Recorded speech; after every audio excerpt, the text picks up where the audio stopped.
like many other stocks, the earnings estimates for Alcoa have been cut dramatically. In fact, for the first time in more than a year, analysts are cutting overall their 2011 earnings forecast for companies in the S&P 500. Our next guest, though, says that analysts' near-term expectations for the third quarter might be a little too low. Stephen Wieting is the managing director of economic and market analysis at Citigroup, and he is joining us right now. So obviously, Stephen, there's a lot of pessimism out there right now when people are talking about how the economy is doing. Sure.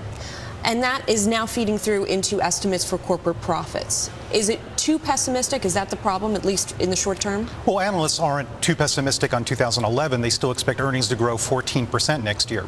But the near-term estimates show an outright drop in profits from the second quarter.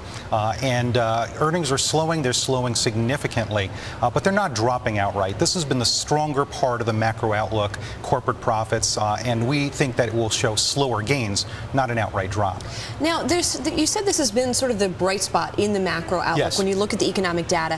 Why has that been? There has been this sort of disconnect between what we've been hearing from corporate CEOs and what we've been seeing in earnings and the economic data on the other hand. Well, I mean, among the macro issues, you have to consider that the U.S. economy, nominal or real, is operating about the same level as the peak of 2007, but with 8 million fewer employees.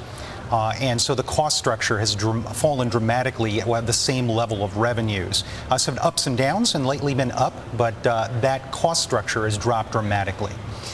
And why do you think when you look at the third quarter that there is this perception that earnings are going to drop, and yet then this big rebound of 14% in 2011? Some of it is fairly routine. The estimates tend to get cut, and if there's any pre-announcements, they're generally to the downside. Companies don't tend to pre-announce upside surprises. But there's been also a generalized underappreciation for the strength of corporate profits compared to other things. I mean, there are other laggards, employment, for example, but it's a matter of timing. I think it will slowly move up in the direction of improved employment and capex, for example, barring new hits of uncertainty. And barring new hits of uncertainty is kind of a big barring, if you will. I mean, what are some of the big risks that are still out there? Well, just consider, within 2 months' time, we'll have some knowledge of fiscal policy in 2011. Tax increases could range from $0 to $325 billion. That's a very, very big bite out of income next year. Under the worst-case scenario, we'd have earnings up only 2% next year instead of 7%, which is our baseline.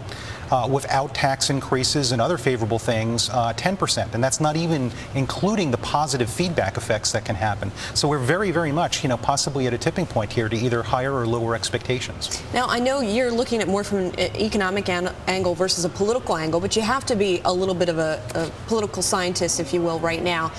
So it sounds like you don't think anything's going to change tax-wise before the end of the year. Between that 0 and 325, what do you think is the likelihood? We think something's going to change. You do think that yes. I mean, our baseline assumes that upper income taxes will move up. And that's something close to the administration's level in terms of the increase in taxes, and that will take something out of growth. It will affect the employers of millions, if not millions of people, small share of people, but it does have some effect on business expectations, and it's meaningful.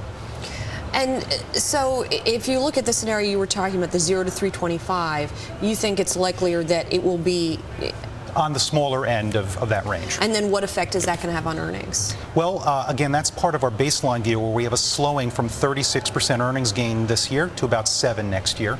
And we could do better or worse depending on that tax scenario. And obviously that's not the only issue. It's certainly not the long run concern on fiscal policy, where we sort of spend as if we're Europe but tax as if we're America. We have this huge gap to deal with, and some really big structural issues with demographics and these sorts of things. But that has nothing to do with the business cycle and where tax policy will be next year.